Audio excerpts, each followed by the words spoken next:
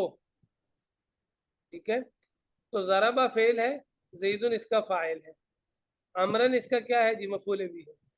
تو دیکھیں یہاں جو فاعل کا فعل ہے، جو فعل ہے وہ فاعل زید پر پورا نہیں ہوا بلکہ عمر تک آگے تجاوز کر گیا. یہ دو باتیں اور پڑھ لیتے ہیں.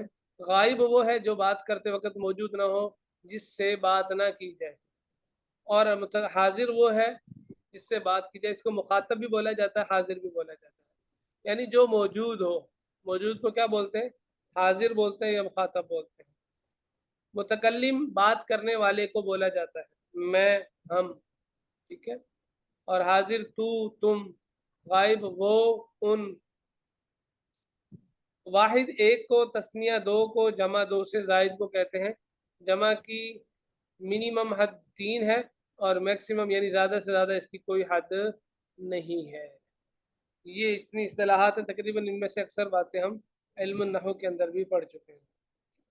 اب ساتھی ذرا یاد کر کے آئیں، کل پھر میں نام لے کر، میں اصل میں نام نہیں لیتا جی، اس لیے کہ یہ معاملہ سارا اختیاری ہے. تو جو ساتھی کل میں پوچھوں گا کون کون سنانا چاہتا ہے، جو ساتھی ہاتھ کھڑا کریں گے ان سے ایک ایک بات پوچھتے جائیں گے، زبانی جو ان کو یاد ہوگی وہ سناتے جائیے گا. یہاں سے لے کر یہ سبق کل کا پرسوں کا، یعنی شروع سے لے کے یہاں تک کا. جی صحیح، یہ صحیح. علم النحو کے اندر ہم پڑھ رہے تھے افعال عاملہ، یعنی وہ فعل جو اپنے سے بعد والے کلمے میں عمل کرتے ہیں.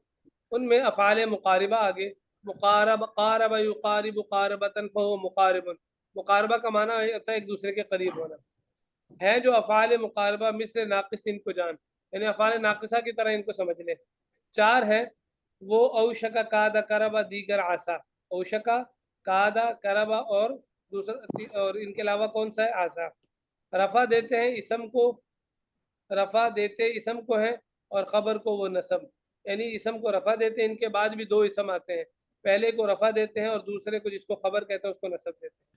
ہے یہی ان کا عمل، تو کر نہ شک ان میں ذرا. ٹھیک ہے، اس میں کوئی شک نہیں ہے کہ جو عمل ان کا بتایا وہ یہی ہے. عسا زید ان یخرج، قریب ہے کہ زید نکلے.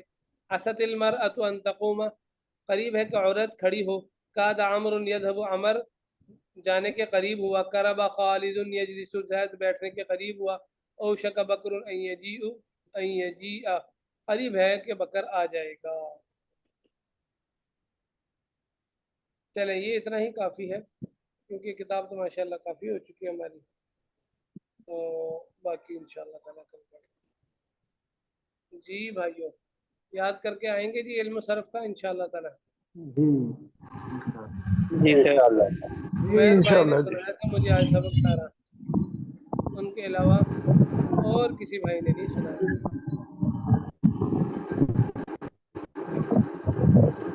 چلے انشاءاللہ کل سوالات کریں گے، جو بھائی یاد کر کے آئیں گے ان سے سوالات کریں گے.